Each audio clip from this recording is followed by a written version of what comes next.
Првата вакцина за COVID резервирана за највозрасната докторка на инфективна.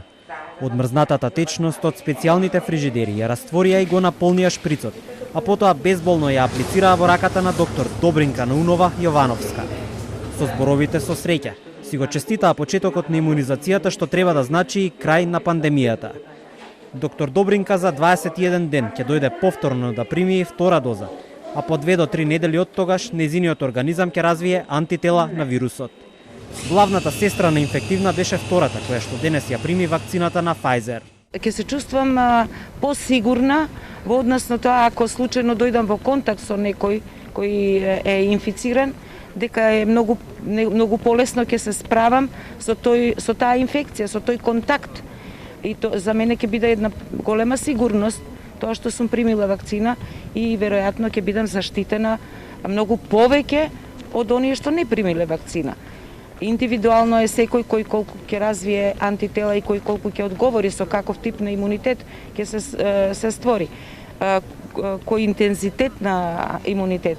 Меѓутоа во главном 95% е заштитната моќ на оваа вакцина и јас се надевам дека ќе бидам во тие 95% заштитени. Секако дека се чувствуваме посигурни дека со вакцинацијата ќе се намали бројот на новозаболени и дека ќе почнеме да се враќаме во нормален живот. Вакцинацијата денес ќе продолжи и првата доза ќе ја примат сите вработени на инфективна. Потоа следат и другите вработени во ковид центрите. Министерот за здравство најави дека следната недела ќе стигне нова пратка од Pfizer, вакцините кои што се чуваат на екстремно ниски температури. Во вчерашниот разговор со представниците на Pfizer ни беше најавено дека следната количина од близу 4000 дози ќе стигне следната недела. Тоа значи дека сите пријавени за првиот бран на вакцинација, тоа се 4000 здравствени работници, тоа се сите оние кои што во моментот работат со ковид пациенти ќе бидат вакцинирани.